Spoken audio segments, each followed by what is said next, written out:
Celtic are back top of the table at least until Sunday afternoon, and now we're going to see how the fans reacted to their win against St Johnstone. Welcome back, guys, to Fog Football. Celtic back top of the Cinch Premiership, a place they are familiar with, a place where they want to finish come the end of the season. Poor form in the last 3 to 4 months has meant that they've thrown away an 8-point lead. But, you know, right now, they're back top. Rangers have a game in hand. We'll see what happens after they play Dundee. But right now, we're going to see how Celtic fans reacted to going top of the table after a convincing 3-1 win against St Johnstone. It really should have been more. 3-1 makes it look like it wasn't a dominating game that Celtic were in control of, but the truth is they were in control of the game and they probably should have won by a lot more. But let's see what the Celtic fans had to say then. So Celtic 10 hours ago here, obviously tweeting out the fact that they had won 3-1 at Paradise. We have Thomas Paneka says, "Thank you, Mr. Kuhn, one of the greatest players who ever played in Scotland." I wouldn't go that far. Mr. Kuhn had a good game. But to claim he is one of the greatest players to ever play in Scotland, I mean, that might be a little bit of a stretch, a large stretch, in fact. So, yeah, I'm gonna say bullshit on that one. Adam says, on to the next. Obviously, I mean, you can't really celebrate a win over St Johnstone too much, but it was a good performance nonetheless. So, Sagurta says, 3 points collected in Paradise. We've got a random OnlyFans chick in here. What is it with Elon Musk's Twitter, by the way, where you just got all these random fucking accounts? Gastro Celtic got the far lines for that AJ goal, admin. I think the Alistair Johnston goal, was it not given? I think it was disallowed for something else, not offside. Can't exactly remember what, but I'm pretty sure it was explained that the goal was disallowed for a different incident, although I guess it was hard to tell inside Celtic Park. Provo Matt says, "Happy St Paddy's Day, comrades." I think it's St Paddy's Day today. I believe so anyway. Ratster says, "A good 3 points. Should have been much more goals and none against. Some good performances and some strange officiating, even with VAR. Tomoki Awata, man of the match despite the manager. Kuhn had another good game too. Delighted for Forrest getting a goal too. Well done, Celtic team. Bunch of clovers and a green heart." I actually thought Forrest had a really good game. Every time we think Forrest is down and out, every time we think Forrest is done as a player, he seems to bounce back and put in a good performance. So fair play to James Forrest, sorry.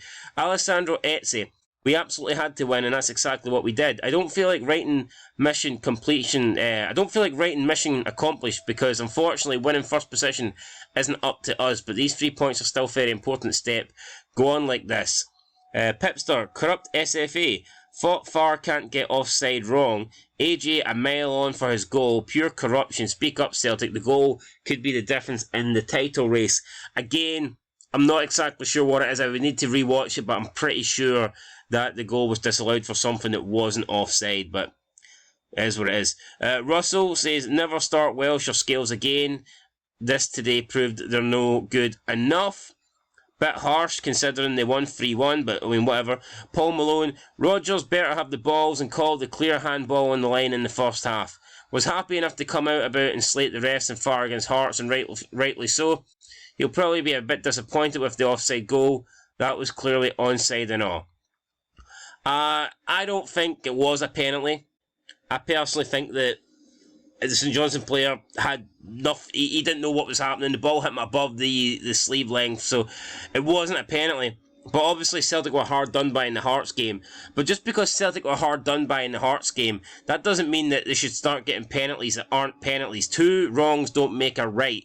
Just because Celtic had a bad penalty call go against them against Hearts doesn't mean that they should get a bad penalty call go for them, against St Johnstone. That makes no sense to me. I don't think it was a penalty. Neither did the referee or anyone else really. So for me, I think the referee actually got that correct, and I'm surprised that people are complaining about it, but it is what it is. At the end of the day, Celtic came back, they got their win, so it didn't really affect the game. Yeah, could Celtic have got a bit more goal difference? Yes, but a win's a win. 3 points is what was needed. Calvin, on top of the league, looking down on the Yeah, for how long, mate? We'll see what happens today. Could be for a couple of weeks after the international break, though, if Rangers don't win.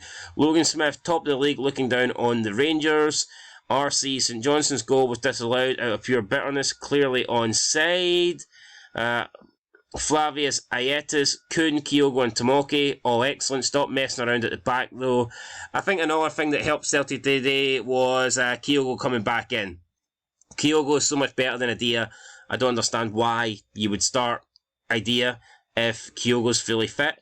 But I think if Celtic are going to have to win the league, then Brendan Rodgers should stop messing about with the attacking players, and Kyogo has to be the number one going forward. It really is that simple.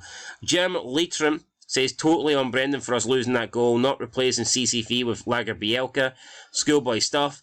I mean, I get that. People are blaming the change and the fact that he put Awoke back into the centre-back position and didn't bring on Lager Bielka.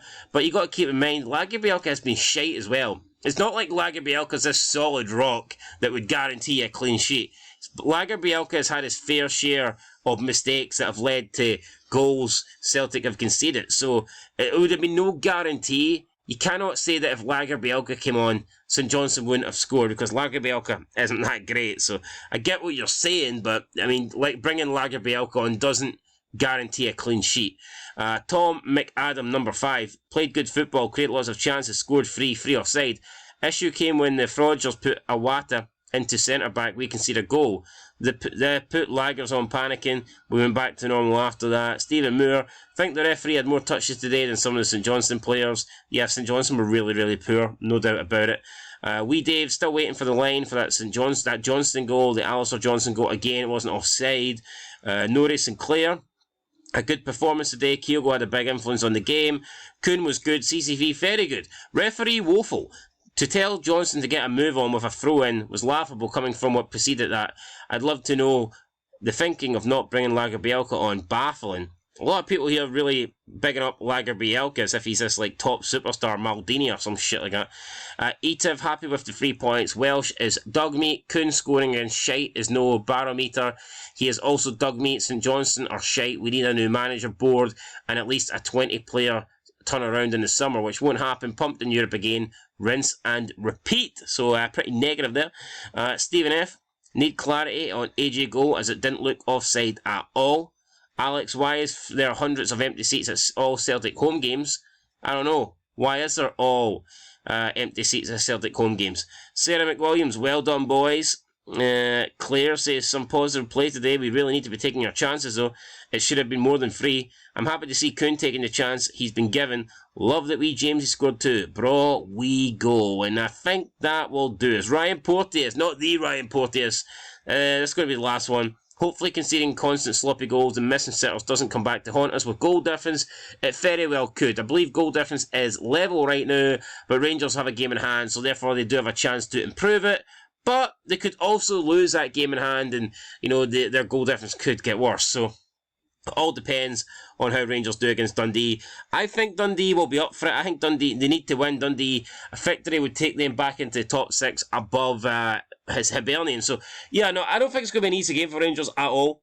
I've actually predicted, I've went with an upset. I've went with Dundee winning 2-1 in my predictions, but we'll see. We'll see if I'm right. We'll see what happens. It should be a good game of football. It's either going to end with Rangers winning and Rangers going top, or it could end in a draw, with a draw really helping neither Dundee or Rangers, or Dundee win, where Dundee go back above Hibernian. So yeah, lots of different outcomes for all 3 different results, and we will see what happens. Anyway guys, that's it. Been Fog Football. This is how the Celtic fans reacted. It'll be interesting to see how they react tomorrow if Rangers do not beat Dundee and Celtic finish for the international break on top. That would be something.